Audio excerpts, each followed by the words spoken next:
Hi everyone, this is Martin Shkreli and this is chapter 7 of Atomic Structure and Periodicity. This is page 295 to 350 of the Zumdahl and Zumdahl textbook, 9th edition of General Chemistry. This chapter is very dense. It'll probably take me about 2 hours to complete if I do it right, and it is extremely dense, so I wouldn't be surprised if you have to watch this twice or 3 times to really get the gist of it. Maybe we'll be lucky and I'll be wrong in that assessment, but for me at least it was pretty dense, and I've been over these topics many times in my life, so the fact that even I couldn't understand it all in one sitting is, I think, quite telling. But in any event, try to stick with me throughout this. It's a really important lesson.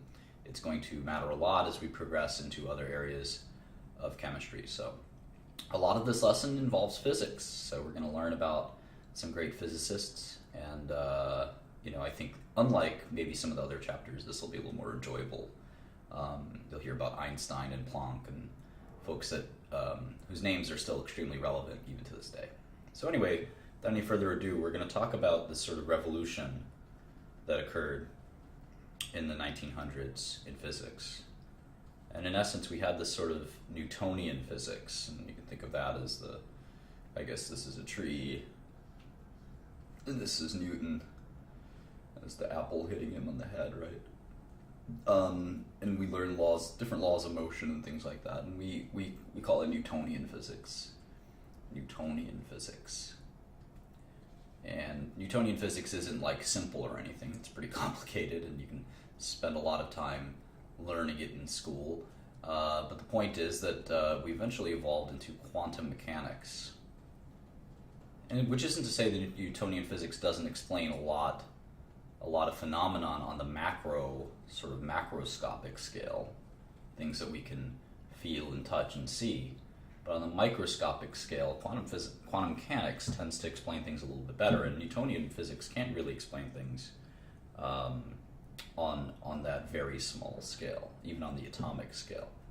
So we needed a new way to harmonize physics, and we're going to talk a little bit about that in this lesson.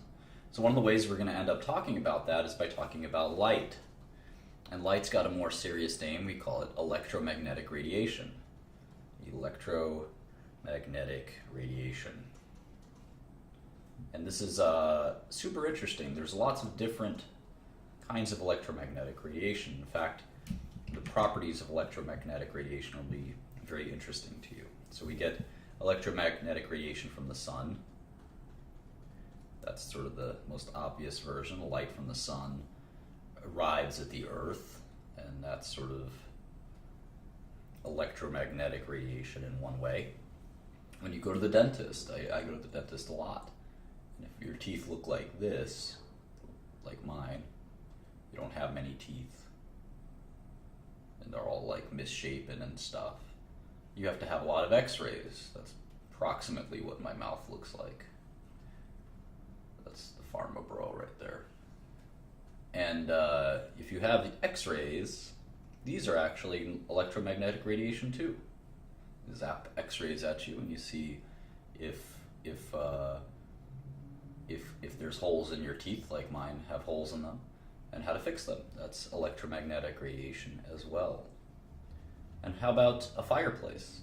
This is a log in a fireplace, and there's fire coming out.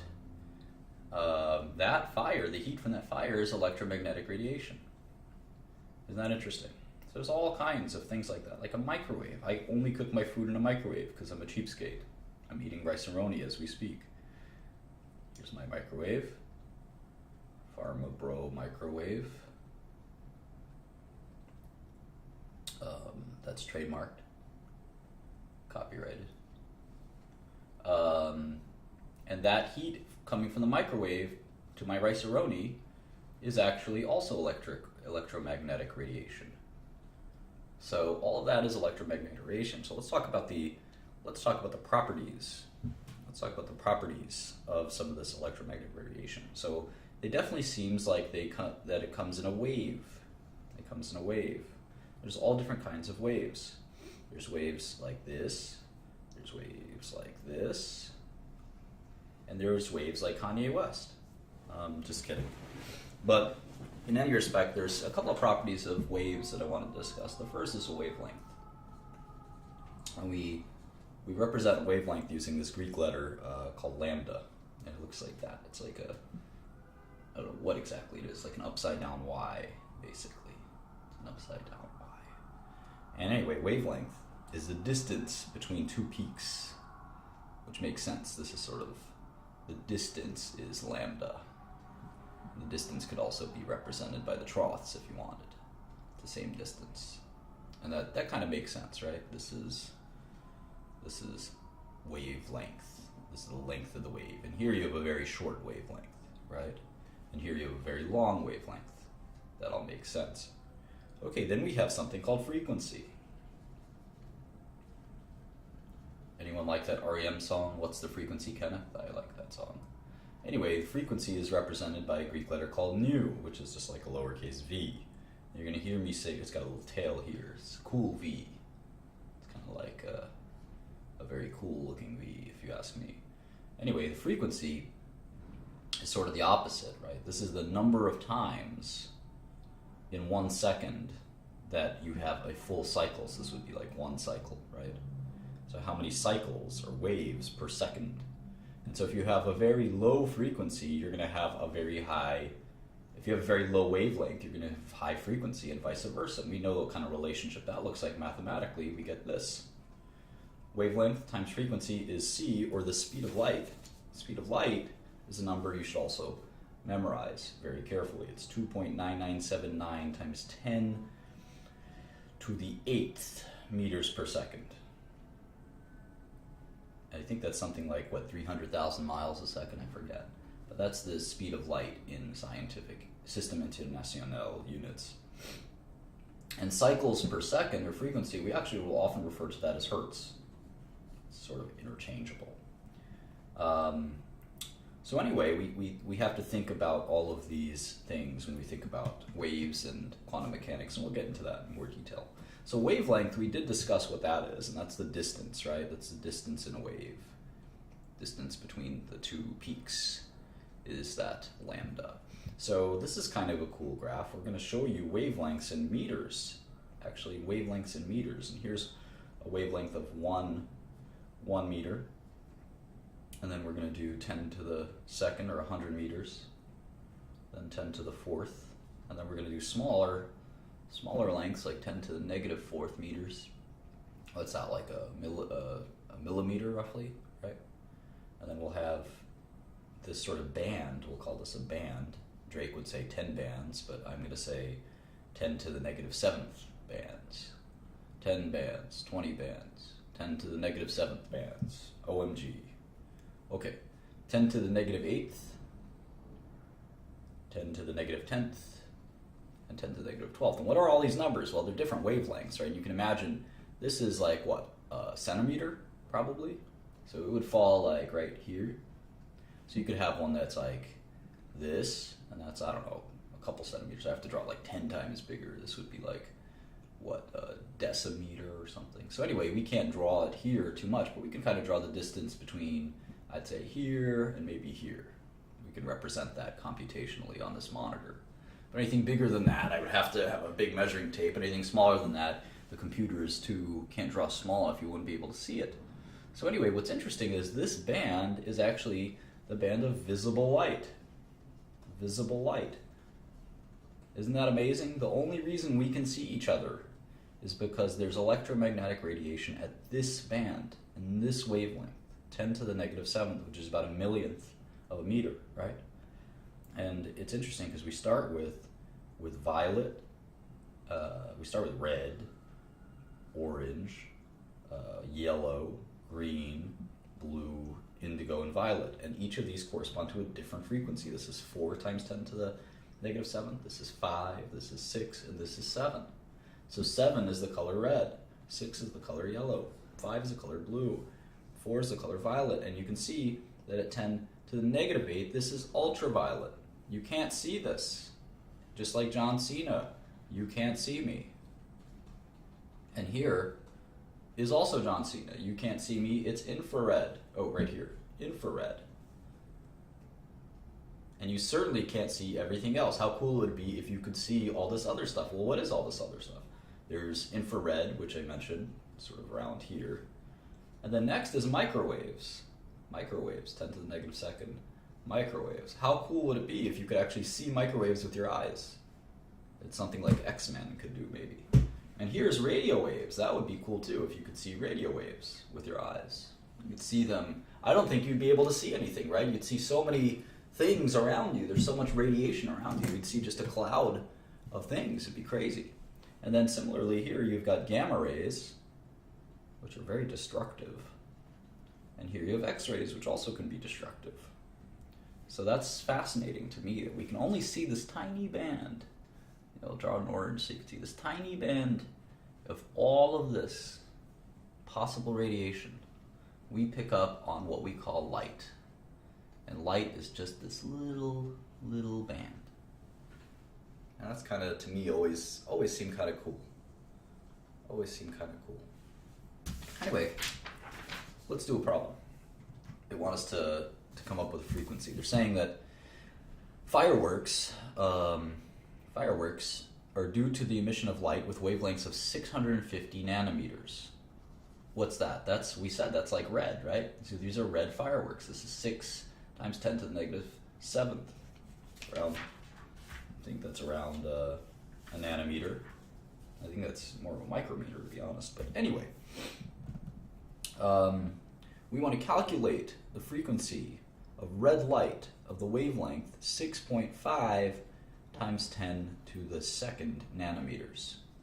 All right, well, we know our relationship is lambda nu equals c. We know what c is, so this is lambda nu equals 2.9979 times 10 to the 8th meters per second. I want to make sure I got that number right. Yes, 2.9979 times 10 to the 8th meters per second. Okay.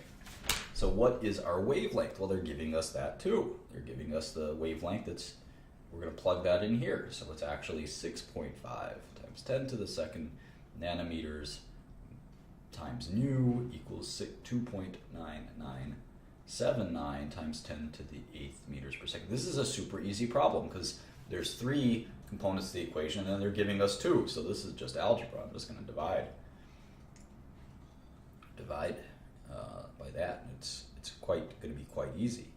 So let me make sure I got this right. Well, 650 nanometers. Hang on. This might be trickier. Than I thought. Well, we want to convert nanometers to meters. So 6.5 times 10 to the second nanometers is 6.5 times 10 to the negative 7 meters. Now we can do the equation. So we can't divide meters by nanometers without adjusting, so it's good to have them all in meters, right? 10 to the 8th meters per second. So what we'll end up with is kind of interesting because the meters cancel out, but if you pay close attention, you'll see that this is meters per second. And since we're trying to determine nu, and this is frequency, this is cycles per second. It's kind of interesting. Anyway, if you divide these things, if you know anything about math, you know that something that's 10 to the 8th divided by something that's 10 to the negative 7th is going to be something that's 10 to the 14th or 15th, and in this case, it's roughly 4.61 times 10 to the 14th. And that's hertz. That's cycles per second. So it's a really high frequency, low wavelength. And you can see the wavelength is tiny. And it's right in that band of, I think, visible light, right? 6.5 times 10 to the negative 7th is right in that reddish range. That's why these are red fireworks. Pretty cool. All right, what else? Let's move on a little bit from this stuff, and we'll talk about the nature of matter. That sounds very epic. The nature of matter. And so we'll talk about physicists and the eternal struggle, the eternal debate between physicists and chemists, which I think is often friendly, and we'll always treat that friendly here. We have respect for our fellow physicists, but physicists definitely had the upper hand in the 1900s. They seemed very like know-it-alls, and they knew everything. But the problem is, as we looked closer and closer to the atom, physics couldn't really explain the atom. All the math in the world failed to explain how protons and electrons work together, and that became a crisis of sorts. There wasn't any real way to explain it, so they had to invent a new kind of physics to kind of explain it all, which is kind of crazy if you think about it. That was just 100 years ago. It wasn't 1,000 years ago or 500 years ago. It was just 100 years ago that Einstein and Bohr and all these people, de Broglie and Schrodinger and Heisenberg, all these folks came together to sort of come up with a new kind of physics. So if you think about that, it's a pretty wild idea. Anyway, one of the things that sort of was problematic in physics was that matter and energy were two very different things. Matter and energy were two very different things. So you can see at some point we're going to learn this equation E equals mc squared, where energy and matter are actually possibly interchangeable. They're possibly interchangeable, so we'll talk about that more.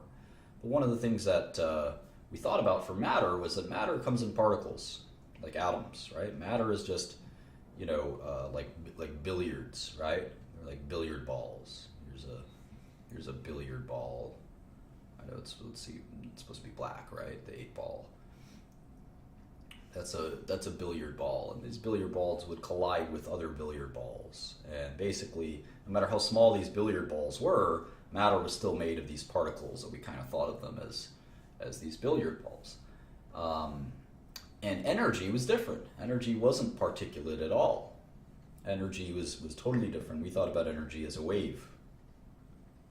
And we just described that. And what we need to reconcile is that sometimes, we're going to talk about this quite a bit, we see this a lot as a theme in science and literature all over the place. We see this theme of duality.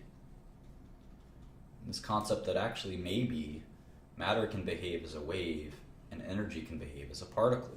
And that's something that we needed to come up with. And one of the guys that was instrumental in this was Max Planck. And one of the things I want to do is not just teach you a little bit about chemistry, in this case a little bit about physics, but I also want to excite you about the idea of all of this stuff. So I'm going to look up Max Planck and Einstein, and I want you to know the relationship these two guys had. It was kind of interesting. Let's see. The friendship.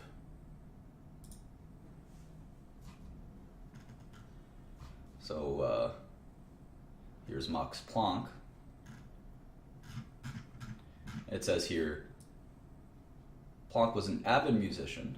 He endured many hardships under the Nazi regime.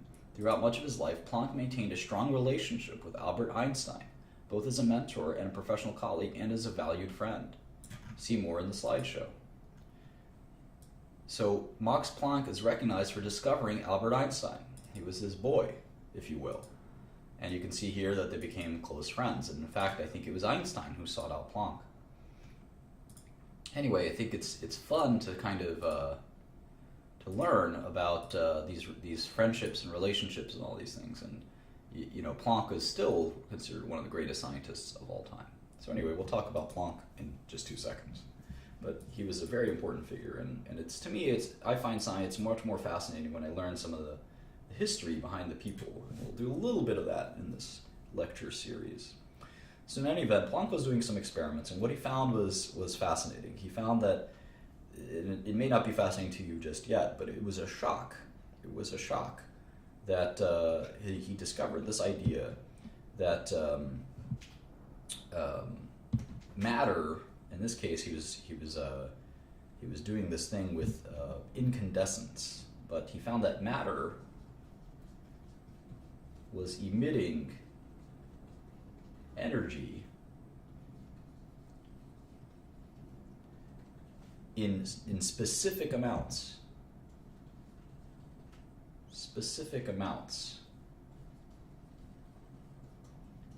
And he could not find in between amounts, intermediate amounts. So he found that it would emit a value in x, and emit a value of 2x, but it would not emit any values of 1.5x or anything in between x or 2x. Like a train station, here in New York, we have 14th Street, and we have 23rd Street.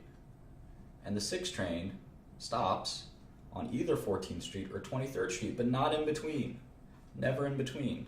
I've taken this train my whole life, and I'll tell you, it never stops in between. It either stops at 14th Street or 23rd Street. And just like that, Planck sort of discovered that matter was emitting energy in specific discrete amounts, and it would not make a stop in between. And this was violating all of the laws at the time, where people said that matter could absorb or emit any quantity of energy. It could emit it at 1.1x, 1.9x. It didn't have to stop at a certain stop. And he found that it did. And that was a really controversial and crazy finding. So he found that he found this sort of crazy equation that the change of energy in a system, and remember, this is why we're doing this chapter right after we're doing thermodynamics, so this delta E will be familiar to you. The change of energy of the system could actually be represented in n, and n is just an integer, like 1, 2, 3, sort of like stops on our train. 14th Street, 23rd Street, 28th Street, etc. They're specific stops. They're not 1.2 or 1.7. It's 1, 2, 3, 4, etc. So n being any whole number integer only, right? A specific integer. H, which is something he called Planck's constant, or people called Planck's constant. And then, of course, our friend nu, frequency. Planck's constant is an interesting number, and I don't think you have to memorize it, but of course we do memorize it. It's 6.626 times 10 to the negative 34 joules per second. That is a very small number. We're used to dealing in kilojoules, right? But we found that matter, this is sort of the limit of matter, of energy, really. Joules is energy, right? This was the limit. This was the amount that you had to multiply by. This was the stop, in essence. And you'd have to go from 6.626 times 10 to the negative 34th joules per second. You'd have to do either 1 times that, or maybe you could do 2 times that, but you couldn't do 1.3 times that. And so this equation ends up being pretty important. So let's continue. I hope this doesn't confuse you too much. But in any event, this notion that you had to go by a certain multiple meant that energy was quantized. And you could distill each energy down to like a packet or a quantum. A quantum, which is, I think, Latin for amount. And this concept means a small packet. Think of a packet of energy. And we're going to end up calling these packets of energies photons. And I know you're tempted to think of maybe like a Star Trek photon ray or something like that, but just have an independent, open mind about what a photon is, because we're going to keep talking about that duality, that wave-particle duality. All right, so I want us to do a problem. On page 299, for anyone interested. And so if you've been watching these lectures, we're about 30% done with the book. It's about a 1,000-page book. All right. So, blue color in fireworks, they're talking about this reaction of copper chloride. And the compound is 450 nanometers. And if you know your light scale, 4 is blue or indigo, and 7 is red, right? 7 is red. And in between is sort of green and orange and stuff like that. Green, orange, yellow. So 4 is blue. We did 7 with the red fireworks, and now we want to do the blue fireworks. Anyway, what is the increment of energy that is emitted by 450 nanometers? Okay, so we know delta E, we know this Planck equation, right, is NHV. So V, of course, we can get V, or nu. Let's not say V, by the way. This is nu. NH nu. We can get nu from our other equation, right? What's our other equation? It's lambda nu equals C. So we can actually plug that in to here. So and if we're trying to solve for nu, we can actually, divide both sides by lambda. So we got nu equals speed of light, which is a quantity that we know, and we're just going to plug it in now, just because it's a given quantity, as they say. That's 2.9979 times 10 to the 8th meters per second. I can type and run faster than that for all for all your information, faster than the speed of light, in fact. So anyway, it's speed of light divided by lambda. In this case, lambda, we're going to have to express this in meters. Remember, it's 4.5 times 10 to the negative 7 meters. So this is very similar to the red equation we did, where 10 to the 8th divided by 10 to the negative 7th is going to be something like 10 to the 14th, and the answer is sort of like 29, right? We're going to make this 10 to the negative 7th, 10 to the 7th, and we're going to make this 29.9, and if you divide that by 4.5, it'll be what, like 6, almost 6 something, so it's 6.66 times, and then 10 to the 7th divided by 10 to the negative 7th, you subtract the exponents, you get 10 to the 14th. So that is the frequency.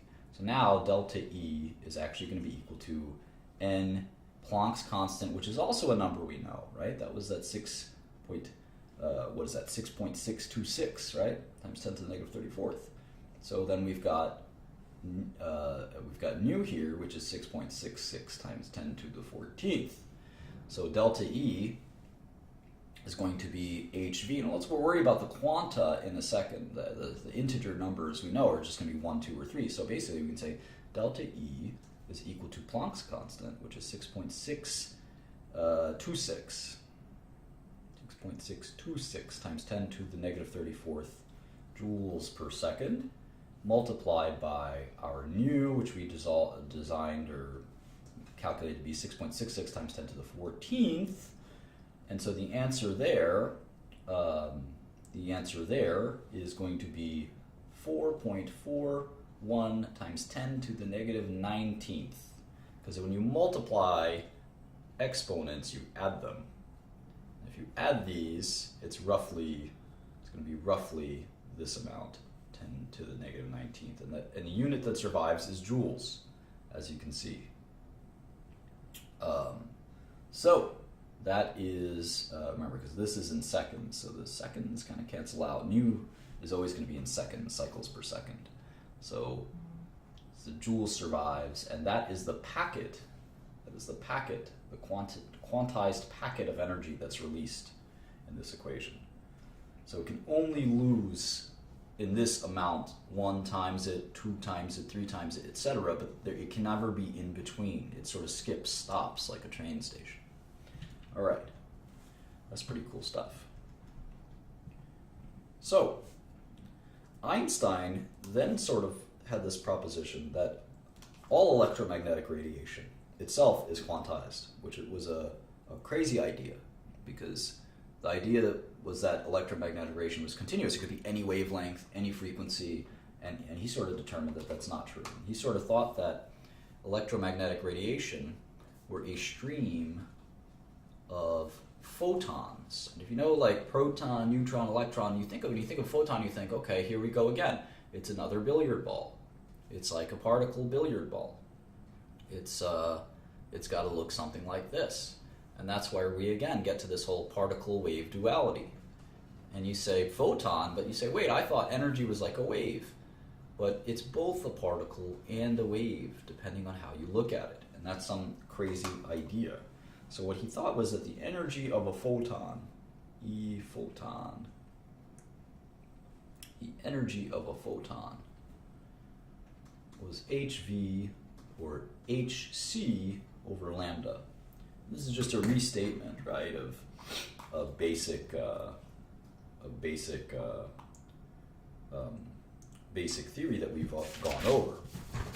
H, of course, being the Planck's constant. V is nu, we transformed back into speed of light divided by lambda. Nu is always equal to the speed of light divided by lambda. So he sort of said the energy of a photon is equal to that. I sometimes wonder if Einstein would have been discovered without Planck. The same way I wonder if Lil Wayne would have been discovered without Birdman. It's hard to know. It's hard to know.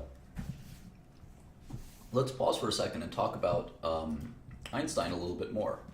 Einstein had this concept called the annus mirabilis. Annus mirabilis, and this is Latin for, literally it means miracle year. Annus mirabilis, miracle year. And in one year, he had these 4 scientific papers that were presented and published, where he, in essence, revolutionized physics. And the four papers are, the first one was the photoelectric effect. The second one was on Brownian motion. The third one was on special relativity. And of course, the fourth one was on general relativity, or mass energy equivalence, E equals mc squared. And the idea here behind the annus mirabilis, and again, I think a lot of science, a big reason to study science is because it's exciting. It's actually really exciting what the human mind can end up achieving if you sort of study it very carefully. And any one of these papers would have won Einstein the Nobel Prize, and any one of these papers would have made him one of the most important physicists of all time. But in 1905, when Einstein was very young, that's sort of the most amazing thing here, is Einstein was he was born in the late 1800s. So he was born, when was he born? 1879. So in 1905, the guy wasn't very old. He was, 26 years old. 25 or 26 years old. So Einstein, when he was 25 or 26, came out with 4 papers, not just one, which would have made him one of the most celebrated physicists of all time. Not just 2, not just 3, but 4. That's sort of like Drake having both back-to-back and charged up. But Einstein had 4 number one hits, basically.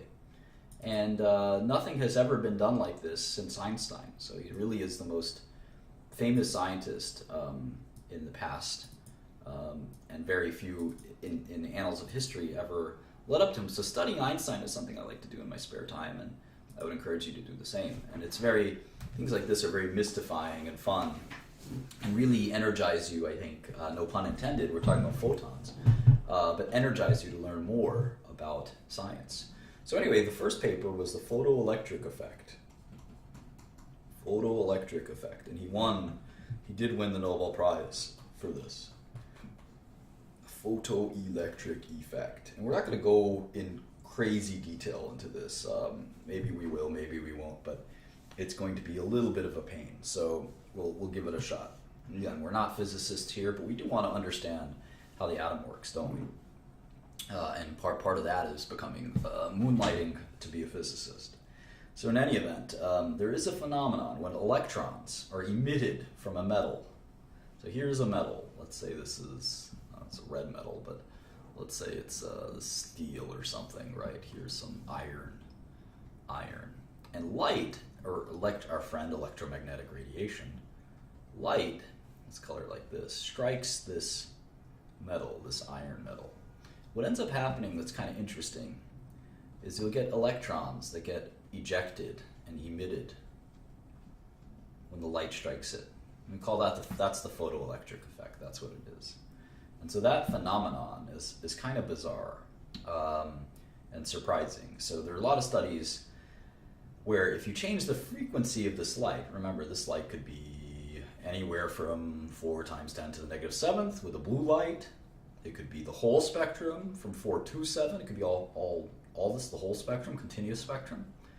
Now we know that maybe matter is quantized, or EMR is quantized, so maybe it's not the whole spectrum, but it's discrete quanta, and they're so discrete that it's close enough to the whole spectrum. So this is the red, this is the blue, it could be ultraviolet light, it could be infrared light. But anyway, when light is shined on a metal, these electrons eject, and if you change the frequency of that light, that there is a certain nu called nu zero, where no electrons are emitted. If you below that, we call this the threshold frequency. Threshold's 1H. Threshold frequency. Remember, frequency is always represented by nu. So below this threshold frequency, if the frequency is below that threshold frequency, there will be no electrons emitted. So they found that out. That's pretty cool. Einstein seemed to determine that, I guess. Maybe it was not him. I don't know exactly. I think it was him, though. No electrons emitted.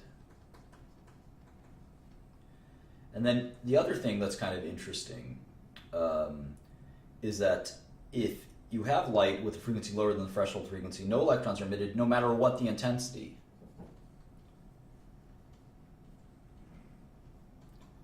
that was interesting. No matter the intensity. And there are some more properties. But why do we mention the intensity? Well, if you have a wavelength above the threshold frequency, the intensities, this is sort of 1, this is 2, the intensity increases, the electrons emitted increases, is directly proportional to the intensity. That's interesting. And the fourth thing that he found is that the greater the frequency, the greater the kinetic energy. So of the electrons. These were higher energy electrons, the higher the frequency. So if you were infrared, you'd have more than ultraviolet, let's say. So all that was pretty interesting. And they sort of determined that the minimum energy required to move an electron, we'll call that E0, is literally just h Planck's constant V0. And this seemed to prove that energy is quantized. That EMR is quantized, and it consists of photons. And if you don't understand all of that, that's okay. I think this is just cool stuff, to be honest with you. And I think the rest of it, I mean, I'm going to skip it because they go through E equals mc squared, which again, we all know and we learned as children. And the book uses E mc squared to kind of mess around and sort of make some cool, but I think a little bit beyond the scope of what we're trying to learn here, equations that I just don't think we need to know right now. I don't want to confuse us and take us off on wild tangents when we're trying to focus on learning chemistry. So in any event, we learn that energy is quantized. Take my word for it. And that EMR, which we thought only has wave-like properties, actually has wave-particle-like properties. We call that wave-particle duality frequently. If you want to learn more of this, you certainly can. And the part that I'm skipping is literally half a page, because I just don't think we need to get into too much of this. But in any event, we did sort of have this mass-energy relationship, right? And one of the things we can do whenever you have something like that is, because E equals mc squared, we can actually mess around with this and say divide both sides by c squared, and you get E over c squared equals mass. And then we can sort of mess around even further, right? We can mess around even further because we could say that E is what? Just hc over lambda. And that's sort of another way to think of E. So we can put mass is equal to hc over lambda over c squared, right? And if we mess around with this further, we get this mass equals h over lambda c. Because the c divided by the c squared gives us c, and so this is sort of what we're left with. And we can actually rearrange this to have lambda, all this mathematical rearranging, right? Lambda equals h over mv, and we actually call this de Broglie's equation. And we can actually calculate the wavelength of a particle. And that's the beautiful thing here. We actually can calculate the wavelength of a particle using de Broglie's equation. So let's try to do that. On page 303. I'm making better time than I thought. I thought this would be a little more complicated. But there's still a lot of material to go in this. So anyway, we have a wave. We have a wavelength of an electron that we're trying to figure out. An electron has a mass of 9.11 times 10 to the negative 31st kilograms. And it's traveling at a speed of 1.0 times 10 to the 7th, close to the speed of light, meters per second. And a ball, this is an electron. Then we have a beach ball. And the beach ball has a mass of 0.1 kilograms. Nice. That's something you could hold in your hand. And it's traveling at 35 meters per second. So maybe after I spiked it at your head, it's traveling that fast. And I'm going to be laughing when it hits you in the head. But we want to know what the wavelengths are. So we're going to use de Broglie's equation.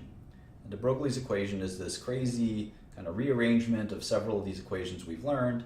and I don't think we have to learn exactly how we rearrange them and things like that. We used a little bit of E equals mc squared. We used a little bit of lambda nu equals c. We used a little bit of that Planck's constant.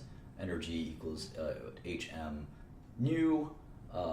So there's a number of different ways that we kind of rearrange these equations to form this one, and it's nh energy equals nh nu. There we go.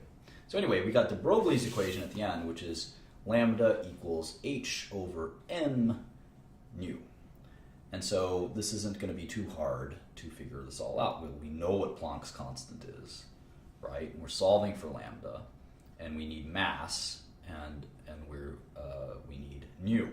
So we're getting a lot of these things, right? We're getting a lot of these things from the problem. So for h, we know that this is Planck's constant, so it's 6.6626 times 10 to the negative 34th kilograms per meters squared per second. And that's sort of a new way to think about Planck's constant. So we've got that. And then on the denominator, we've got mass. It's giving us the mass of the electron. It's 9.11 times 10 to the negative 31st kilograms. And what about the speed? Well, the speed is sort of the wavelength, right? The speed is the wavelength. So we have that too. 1.0 times 10 to the 7th. 10 to the 7th meters per second. So all of these things cancel out. Kilograms, meters per second, meters per second. So what we're left with is, if we multiply these two just by eyeballing it, it should be something like 10 to the, 10 to the negative 24th. And if we divide these, eyeballing it, we should be left with something like 10 to the negative 10th.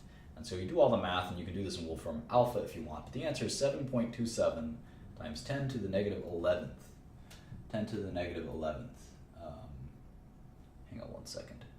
Meters. So this is the lambda. This is the lambda, or the wavelength. And that's kind of interesting. This is a very small wavelength. You, of course, can't see it, but it makes sense since the mass is so small, the speed is so high, that the wavelength is going to be really small.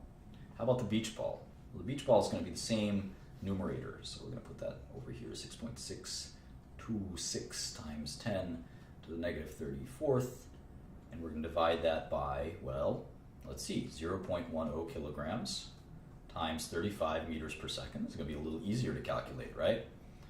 This is basically going to be the same number, right? It's going to be 1.9 times 10 to the negative 34th meters. And this is fascinating. The beach ball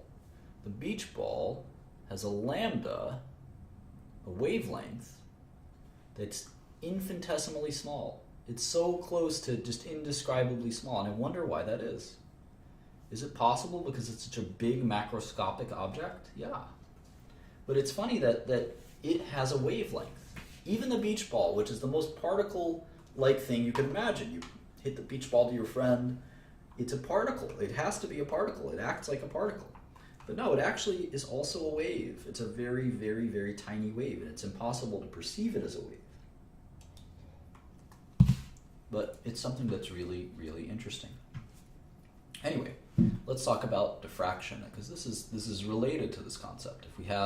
If we shoot energy at a crystal, and I don't mean crystal like the moderator in our chat, but a crystal like sodium chloride, and there's little gaps between the crystal. You make them even bigger, you zoom in even more. It's these little gaps.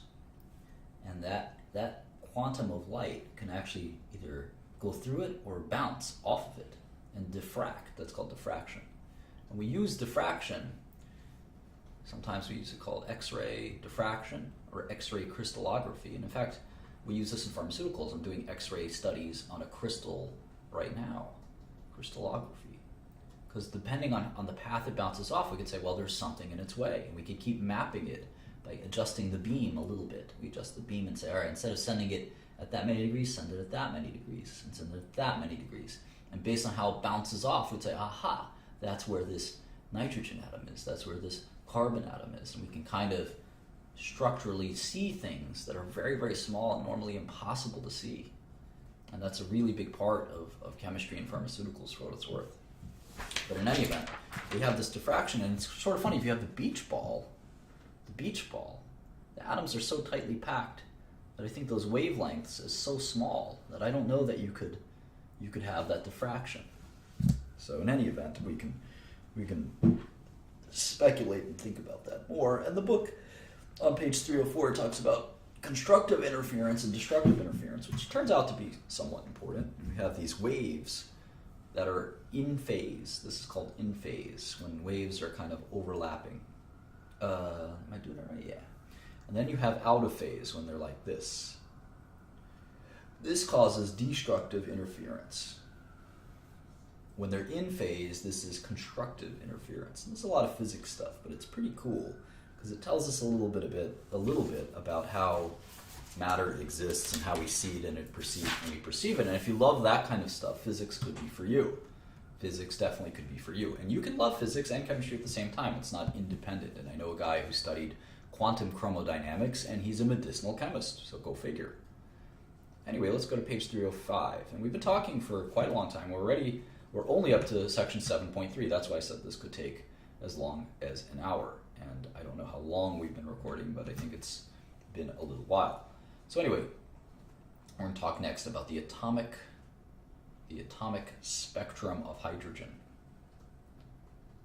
What does that mean? What's an atomic spectrum? We didn't study that. What the heck are we talking about? Well, we have these hydrogen atoms, right? Proton, electron. We can actually energize them, right? We can energize them through different ways. And one of the ways we can do that is with some high voltage electricity and things like that, and we get it excited, it's called. We get excited. And it'll give off energy when it's excited. Energy will be released when it's excited. And what's interesting is we can actually, instead of seeing a continuous spectrum like in white light passes through a prism, we can see a continuous spectrum. When we do the same thing, when we take the hydrogen atom, we energize it and excite it, and it loses that energy, and we pass that through a prism. I don't know if you guys like Pink Floyd, but it'll pass through a prism and diffract. That's why we were just talking about diffraction. Interestingly, hydrogen forms a line spectrum. It only has a few lines. We can actually see those lines. One of the lines is 410 nanometers. One of the lines is 434 nanometers. One of the lines is 486 nanometers. And you might think these are like random numbers, but they're not. They're the same every time. They're the same every time. And this fascinated physicists. Why is it forming these stops of light? It's sort of like 14th Street, 23rd Street, 28th Street. It sort of skips a stop all the way up, and sometimes trains do this, skips a stop to 86th Street. Why is it this exact pattern? Why doesn't it stop at 15th Street? Why doesn't it stop at 29th Street? I mean, why is it always this exact pattern? And the answer puzzled a lot of people, and that's where we're going to meet. We're going to meet a new friend, and his name is Young Metro. No, it's actually Niels Bohr. Niels Bohr. And Bohr was one of the most important people in the history of physics. He won a Nobel Prize in physics as well. And you might find this Niels boring, but that's okay. So now we're on 7.4.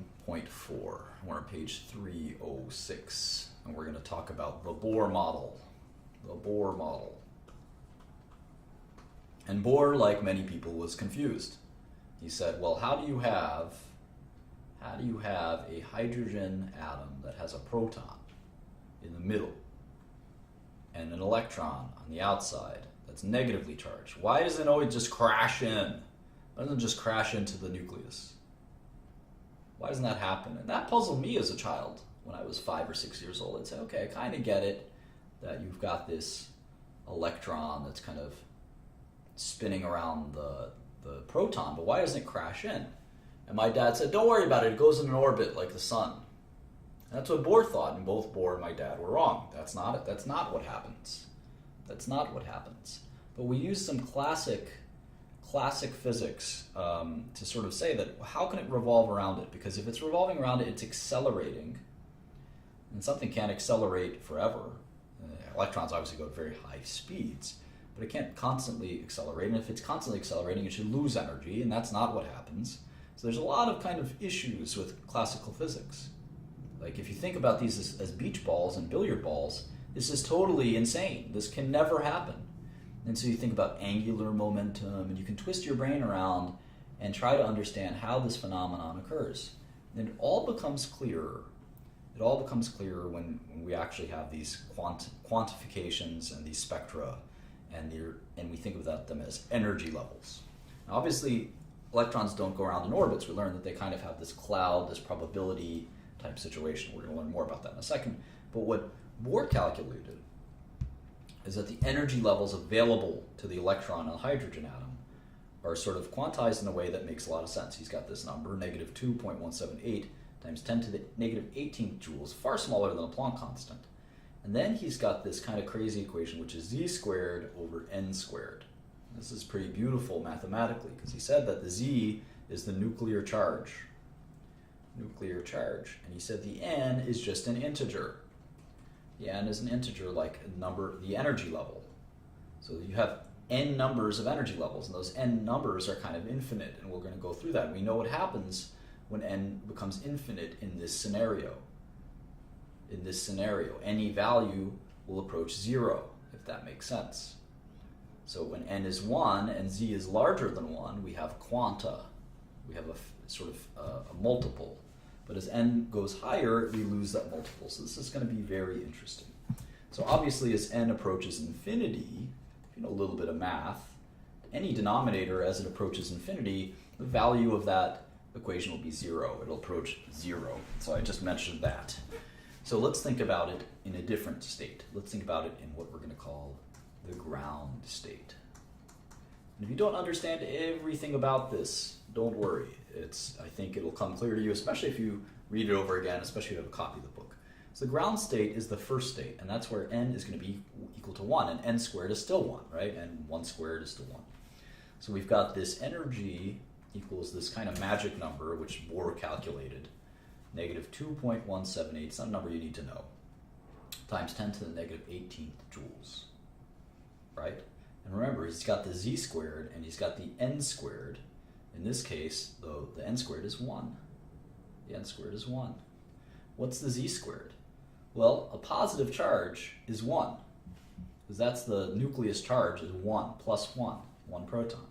So 1 squared over 1 squared is just 1 squared, or just 1. In fact, all of this disappears, and the energy is just this number.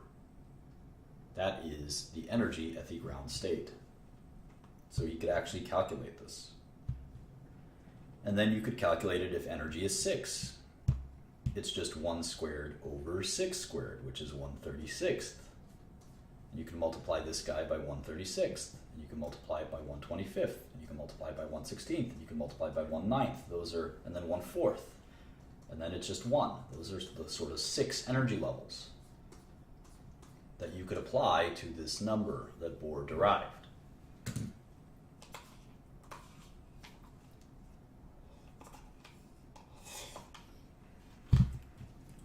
And you can see that the smallest number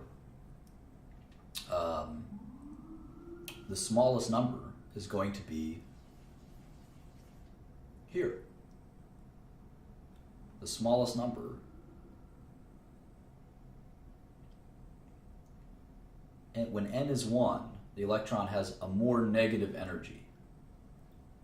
Because when n is 6, the E will be negative 6.050 times 10 to the negative 20 joules. It'll have more negative energy, if that makes sense.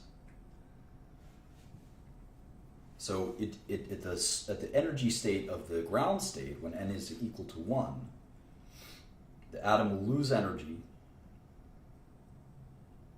In essence, it'll lose energy, because if you think about it as n equals 6, and it drops from this number to this number, it has lost approximately 2.117 times 10 to the 18th joules. So it has lost energy. So in the ground state, it has lost energy. We know that systems tend to gravitate towards the lowest energy possible. We'll talk all about that at some point.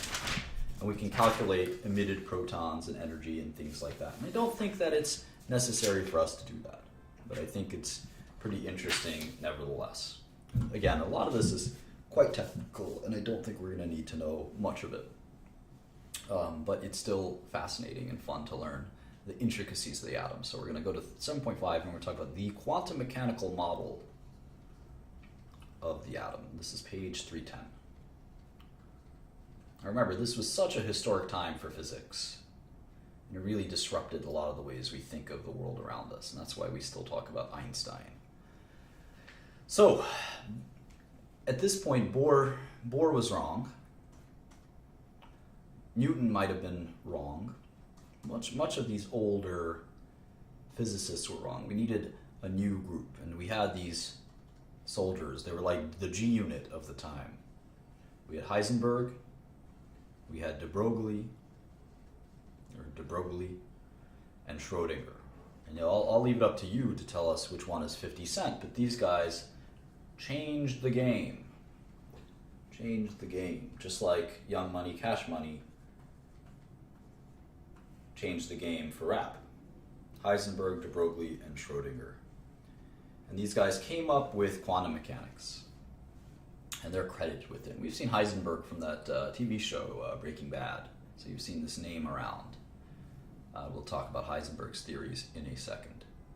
So in any event, they thought an electron sort of reminded them of a standing wave. And the best way to think about a standing wave, which is a complicated concept, is like a guitar string. Here's a guitar string. When you pluck it, you can get this phenomenon. If you pluck it a different way, you can get this phenomenon. And anyway, the point is that these standing waves have certain lengths, and you have to think about them in that way as a sort of quantized lengths. And what ended up happening is Schrodinger came up with this crazy equation. It's called a wave function, and it looks something like this, and it's too complicated to write down here, but it's h hat, and then he has this crazy Greek letter, which I tend to forget what it is. I think it's epsilon, but I'm not sure. It looks like this. It's like a pitchfork. Let's see the Greek alphabet, because I tend to forget.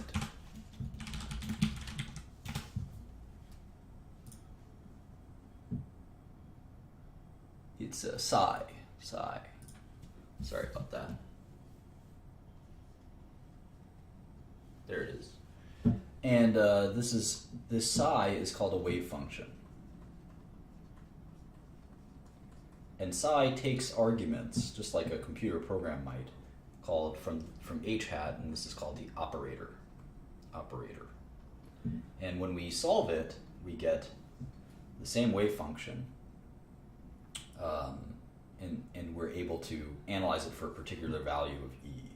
And what we solve for is something called an orbital. And I'm relating this to the wave function for a reason. And you'll see what that reason is in a second. So the orbital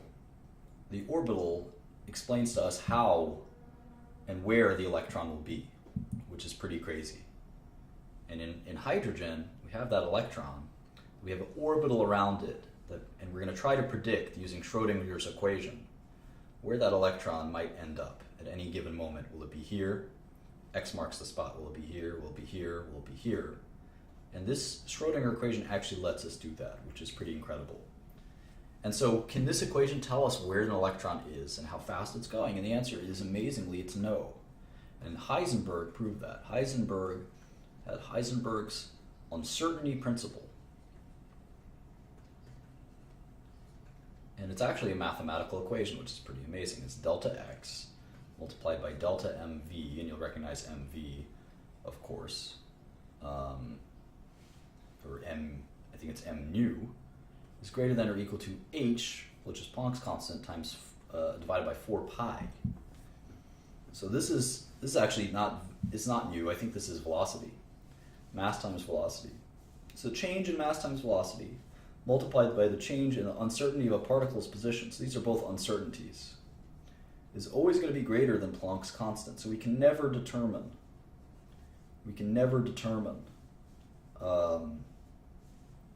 one of these things with certainty, without uncertainty in the other, because these two are directly proportional, right? So the more uncertainty we have in the position of the particle, the less uncertainty we'll have in the velocity. But as we grow in this, we shrink in that, and vice versa. So that's the concept of the Heisenberg's uncertainty principle, which is that there's a limitation to know precisely both the momentum and the position of a particle at the same time. You can know one, but not know the other. And it was a pretty important and beautiful thing. It doesn't matter that much, but at the end of the day, it's pretty interesting. So anyway, when we solve this wave function, well, we do the psi, and we take three-dimensional coordinates, x1, y1, z1, and we square it, and then we divide that by another wave function with a different set of coordinates. We square that, we get this kind of crazy, position, which is a probability of finding the electron, which is what I mentioned. That's why we're dealing with the probabilities of position versus velocity in Heisenberg. But Schrödinger and Heisenberg kind of came up with these theories on how to find an electron. And I said, you can't give you the exact place, but I can give you a probability. If you raced me versus Michael Jordan, I would tell you there's a 99% probability I'd win. Okay, maybe that's not true. But the point is, these probabilities are very powerful. They're very powerful. And we'll talk about that in a second. So a probability distribution, we've all seen these. They look sort of like this in statistics, right? And they're usually measured in sigmas, 1 sigma, 2 sigma, 3 sigma, etc. And probability always has to equal a sum of 1. So in any event, we have a radial probability distribution as well with orbitals. So what do these orbitals look like? We're going to go through that in a later section. But for now, one of the things we can understand is that the probability for the hydrogen, we call it the 1s orbital for now. The probability that the electron will exist looks like this when graphed against the distance from the nucleus. So as the distance from the nucleus approaches infinity, the probability that an electron will be there is close to 0. As it approaches 0, the distance from the nucleus, the probability gets much higher. So we're going to have to think about that at some point in great detail. And interestingly, when we talk about orbitals, we will mathematically define them as the 90% probability that it'll be there. Because if you think about it, if you have that proton, there's always a possibility that it's out here. It's like going to be a 0.0001% probability. The orbital is the 90% probability distribution function. After that, it sort of becomes vanishingly small. Maybe it's 1% here, 0.1% that the electron is here, 0.01% that it's out here, etc. And so the concept of the orbital is that it encloses the 90% probability. Okay. All right, let's talk about section 7.6, and they talk about quantum numbers. And this is going to get a little technical and a little bit, it's still very important. And the first principal quantum number, is, we're going to call it n. Okay? And n is related to the size and energy of an orbital. And the quantum numbers help us describe these orbitals. So n is always going to be an integer, 1, 2, 3, etc. When n increases, the orbital becomes larger. Okay? It becomes larger, and the electron is further away. It's further away from the nucleus, so it has higher energy. It's less tightly bound, and the energy is less negative. Okay. let's talk about this, this next one, which is the angular, this is the principal quantum number. And you don't have to remember all of these exactly, I don't think. Principal quantum number. The next is the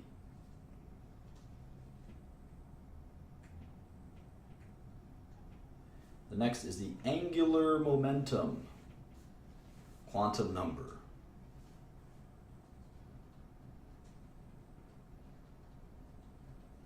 And this is a little frustrating. It has values from 0 to n minus 1 for each value of n. 0 to n minus 1. And we represent it like this kind of L thing. So L0 we call the s orbital. L1 we call the p orbital. And then it's the d and the f for L2 and L3. If this is a little confusing, that's okay. Then we have the magnetic quantum number. And this is interesting. This ranges between L and negative L, including 0. This is the orientation of the orbitals in space. And you'll see why this all makes sense in a second. So we're trying to describe these orbitals using these quantum numbers, 1, 2, and 3. So we have the magnetic, which we represent as m subscript little l. And here's what it ends up looking like, and this is pretty wild. So we have, let's start with the principal quantum number. We have, of course, 1, it starts with, and we'll have 2, we'll have 3, and we'll have 4. Then we've got the L number, which is the so-called angular momentum quantum number, right? And so it starts with 0, and then for 2 it's got either 0 or 1, and then for 3 it's got 0, 1, or 2. Because remember, it's n minus 1. It's L equals 0 or n minus 1. So it starts with 0 because n minus 1 is 1 minus 1, which is 0. And then it's 2 minus 1, which is 1. 0 and 1, and 0 and 1 and 2, and 0 and 1 and 2 and 3. And then we call these, we have different names for this. This is the 1s orbital. This is the 2s orbital. This is the 2p orbital. This is the 3s orbital. This is the 3p orbital. This is the 3d orbital. And if you know a little bit about chemistry, you're going to see how important these orbitals are. These orbitals contain electrons, and this is going to be crucial. Now we have the magnetic. And in this case it's 0. And here it's also 0.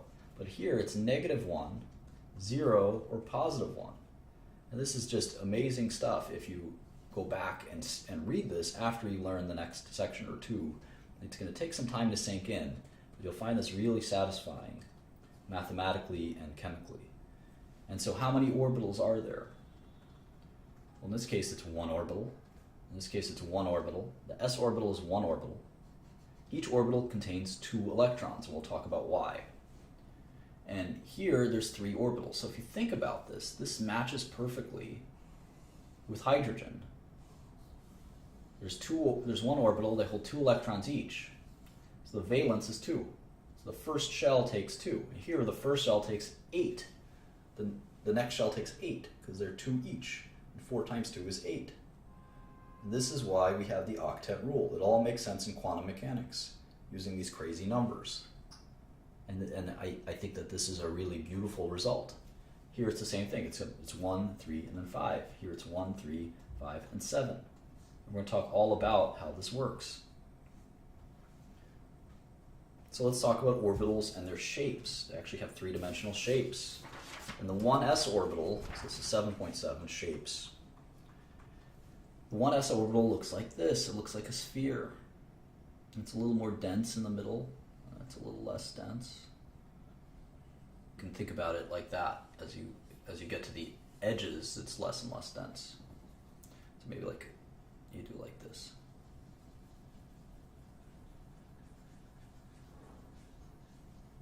Something like that.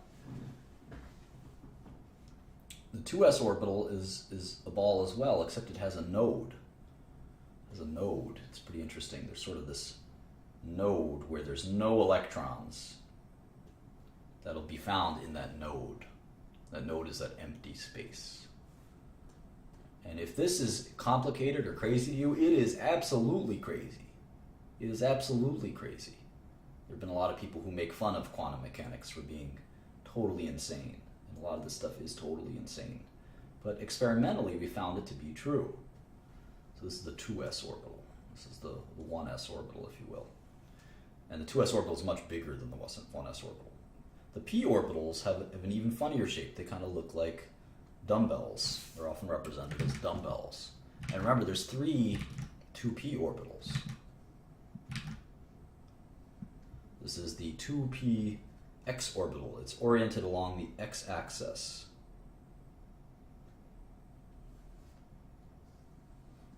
So call this the x-axis, call this the y-axis, and call this the z-axis. And then there's another one that's 2p along the y, and then 2p along the z. And those are the 3 orbitals. And when you stack them together, they actually kind of stack together and kind of look like this, I think. They kind of overlap. It's a pretty wild orientation. They form this kind of, some people draw them like this.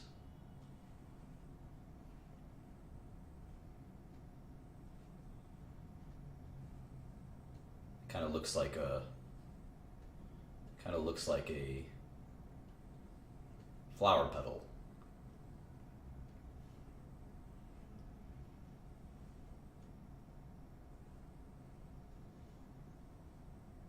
These are the 2p x, y, and z orbitals. Along with the 2s orbitals, those are the 4 orbitals. They contain 2 electrons each, which is why we get the octet rule, why all atoms want to hit 8 electrons to be energetically and thermodynamically satisfied. One of the important rules that we learn is that no electron can have the same quantum number. We'll learn why in a second. So the quantum number is the 1s orbital, right? That's the n. And then the L number, the m number, these are all quantum numbers. We'll learn a little bit more about how they share. We're not going to draw the d orbitals. They're not that interesting. We certainly are not going to draw the f orbitals. We practically never use those. But that's sort of an introduction to the p and the s orbitals. Let's go to 7-8. We're going to learn more about this stuff. And again, if you don't understand everything in here, it's a little difficult. I'm going in the order of the book. This is one of the best-selling chemistry textbooks. So we talked about valence electrons several chapters ago. All right. Electron spin and the Pauli exclusion principle on page 318. So the spin is the final 4th quantum number. So we've got n, we've got that L thing, and we've got m subscript L, and then finally we have the quantum spin number ms. And so we can actually describe each electron in terms of a quantum number. And spin, electron spin, can either be plus 1/2 or minus 1/2. So think about an electron. It's either spinning like that. Think about a bowling ball. You throw a bowling ball. It's sort of spinning, even though it's spinning in one direction, even though it's also moving in one direction. It's sort of spinning as it's moving. It's kind of like the Earth, too. So it's either spinning that way, or it's spinning that way, plus 1/2 or minus 1/2, while it's also moving. So all electrons can be represented by this configuration of quantum numbers. So we'd say 1, for instance, 1, 0, 0, and then plus 1/2. This is 1 electron. And you can have 1, 0, 0, minus 1/2. This is the electron that corresponds to that 1s orbital. Remember, an orbital can only hold 2 electrons. And what we'll learn in a second is that you can't have the same quantum number. Each quantum number has to be different. We call this the Pauli exclusion principle. Pauli exclusion principle. Wolfgang Pauli came up with this, the Pauli exclusion principle. An orbital can only hold 2 electrons because each set of quantum numbers has to be independent from the other. They're unique. They're like a fingerprint or an ID card. There's only 4 quantum numbers, and no 2 electrons can share the same quantum number set, which is what the Pauli exclusion principle is. So each orbital can hold only 2 electrons because there's only 2 kinds of spins, +1/2 and -1/2. And if they both had +1/2, it would violate the Pauli exclusion principle. So each orbital, let's take the 1s orbital, is the one principal quantum number. There's only one L number, the angular momentum number, right? There's only one magnetic number. And so there's only 2 electrons for the 1s orbital. It's the 1s orbital because there's the +1/2 and the -1/2. Let's look at the 2s orbital. Well, this is the principal quantum number is 2 in this case, right? But the same applies with the L and the magnetic number. So that's why, again, there's a +1/2 and a -1/2. So the 2s also has 2 electrons. Now how about the 2p? Well, this is the same principal quantum number, right? 2. But what's interesting is there's both, for the L, there's both a 0, there's going to have +1/2, and then we're going to have -1/2, and then there's also a 1. So here you'll have +1/2, and you'll have -1/2. And then finally, there's also variances in the M number. So you have 2 and then 1, 2 and then 1, and then you're going to have, finally, you're going to have a 1 and a 1, and you're -1/2, +1/2.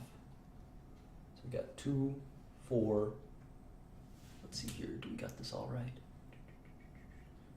2, 4, and then finally 2, 1, -1, +1/2, 2, 1, -1, -1/2. So you have 2, 4, 6, 8. That's why there's an octet. And none of these are the same. These are all unique quantum number sets because they don't violate the Pauli exclusion principle. Otherwise, they wouldn't exist. And I think this is really cool. Each one of these electrons has a unique kind of code.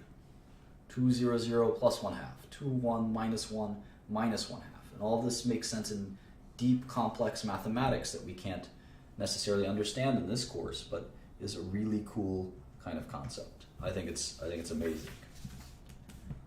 All right, so we learned a little bit about electron spins. Now let's go, and we're starting to wrap up here, thankfully, at least with the atomic structure stuff. We're going to learn quickly about polyatomic, or polyelectronic, I should say, polyelectronic atoms. So it's every atom other than hydrogen, right? Like helium has 2 electrons. 2 protons, 2 electrons, 2 neutrons even. These are polyelectronic, more than 1 electron.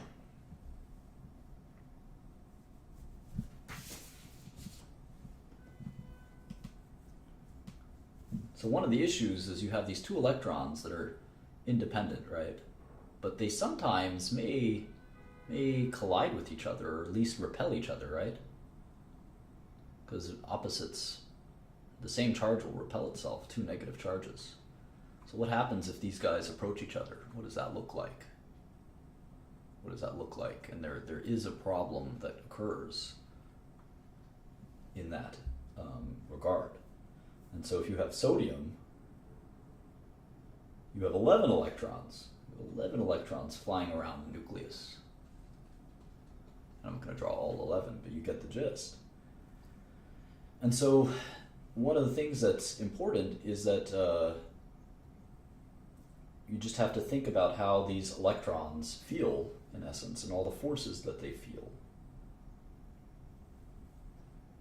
So the furthest out electron, the 11th electron, is not nearly as tightly bound as the 2 electrons in that 1s orbital that are close to the nucleus. This is the 1s orbital. Then you have the 2s orbital. Then you have these p orbitals.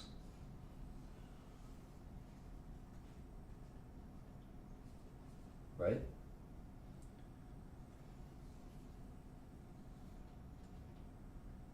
And if you you think about this electron, he's really not as tightly bound as this guy, who's so close to the nucleus. That's an important thing to think through. And we have to remember it almost like a tattoo, SPDF. This means a lot. This is the order of the orbitals. 1, 2, 3, 4 in principal quantum numbers. And we're going to explore that quite a bit. This is just a brief introduction to it. All right. Let's get to the periodic table. So we're going to slow down and do easy stuff. We've exercised our brain an enormous amount. I mean, I feel exhausted just talking about all this complicated quantum stuff. I mean, this was really intense stuff. So we're going to talk about the history of the periodic table.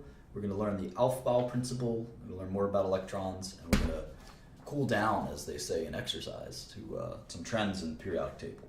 So the periodic table, had a lot of sort of attempts at it, and what they found was that we didn't know every element, but when we started to fill it out in a periodic sense, we ended up saying, let's say there's a blank here or something, we ended up finding that these elements, had these certain trends. Let's draw like an incomplete periodic table. And before they discovered each element, they sort of found that maybe some of these do exist, and we just haven't found them yet. And Mendeleev was sort of a lot of people give Mendeleev the credit for sort of completing the periodic table and ushering it in. And so eventually these elements were discovered. This is magnesium, this is boron, this is potassium, right? All these were discovered at some point. So anyway, that's sort of a brief story of the periodic table, and you learn more about the history of the periodic table at your convenience, but we're not here to go overboard with respect to the periodic table. But one of the things we do want to talk about in detail is the Aufbau principle. And the Aufbau principle, I think Aufbau in Germany means building up. And I think we get the gist of this. Hydrogen is the first element and has 1 proton and 1 electron. And its 1s orbital looks like this. It has 1, we'll call it the upspin electron.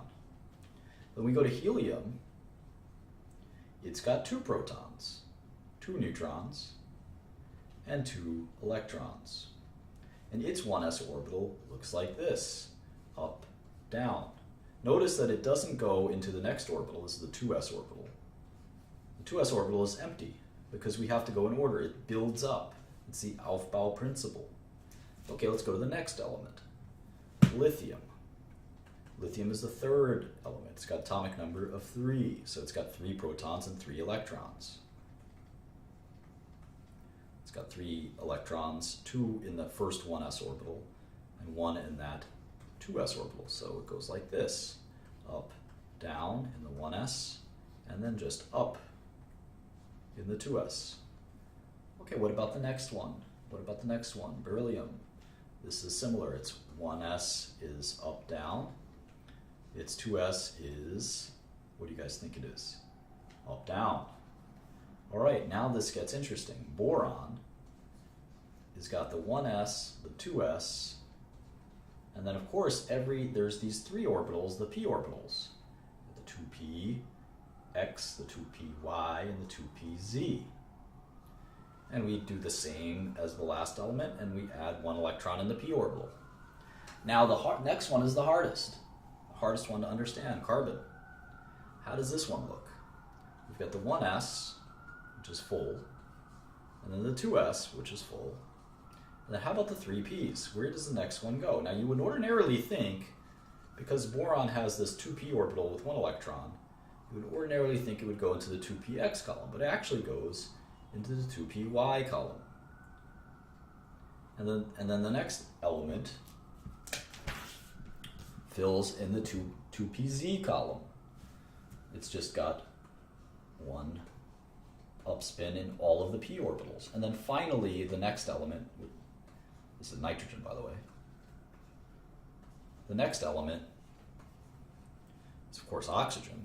We know our friend oxygen. it gets a fully paired 2px orbital, paired off. It's full orbital. Meanwhile, these two orbitals are not full. And this is why oxygen is always hungry for 2 electrons. One will go here and one will go here. We know nitrogen's hungry for 3 electrons. It needs 1, 2, 3.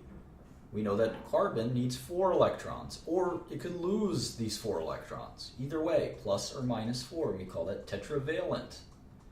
Tetravalent. We call this divalent. Needs 2 electrons. And these are valence electrons. These are the electrons in the outermost shell, in this case the 2. Quantum number 2. These are valence electrons. These are called core electrons. We don't worry too much about the core electrons. And we sometimes we can say for these elements we can take the say O for oxygen is the 1s2 2s2. This is called, we call this the electron configuration 2p4. You can see that this is 6 valence electrons. And so we want to do an element like neon. It's 1s2 2s2 2p6. But let's say we wanted to do the next element. We can actually, instead of writing it all out, let's take magnesium. Instead of writing it all out, or what's before magnesium is of course sodium. So instead of writing all of this out, we can actually just write neon in brackets, and then just write 3s1. And we know this is sodium. So I don't have to write all of this out, and if you get a really big element like potassium, I don't have to write 1s2, 2s2, 2p3, or 2p6, 3s2, 3p6, 4s1. I can just write argon, the noble gas that comes just before it, which has all of them filled, of course, and then 4s1. So this should make a lot of sense when it comes to valence electrons. This hopefully harmonizes a lot of cool things for valence electrons. We'll talk about transition metals, where the electrons go into the d orbital. So let's take a look at titanium, where you have the argon electron configuration. And then you have the 4s2 is always going to be filled. And then finally you have the 3d2. There's this d orbital that's going to take electrons, and it's going to make metals very funky, kind of interesting to learn. Very interesting to learn all about these metals. All right, let's go to 712. Periodic trends. Periodic trends in atomic properties is the last section. We'll wrap it up. I'm on page 329.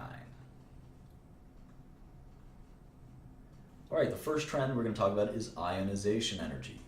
Ionization energy. And ionization energy is the amount of energy it's required to remove, let's just say, element X, to remove an electron from element X. Now take it out. And we see for aluminum, the first ionization energy is 580 kilojoules per mole. And this will form the aluminum ion with 1 spare electron. The second energy, to take the aluminum already positive 1 ion to go to 2 plus, and 2 electrons in essence, is 1815 kilojoules per mole. And how about the third? Well, we know aluminum is 2 valence electrons, so how do we get aluminum 2 plus to lose its already satisfied octet to go to Al3 plus? It's very hard. In fact, it jumps to 2740. Aluminum has 3 valence electrons, by the way. So the hard one is the fourth one, because once it has 3 valence electrons, it's satisfied, its octet is full. So to pluck out that 4th electron is not linear. This is sort of linear. It actually jumps to 11,600 kilojoules. So you can see the amount of energy it takes once it has its valence satisfied. Remember, aluminum is in the 3rd column. Aluminum. It's got 3. It's got a 2. It's got a 3s2. Hold on. What is it? What's the electron configuration of aluminum? Let's take a look. Well, the atom. The atom before it, the element before it is neon. That's a noble gas. It's neon is the 2, it's got the second one full. So it's a 3s, aluminum's is 3s2, 3p1.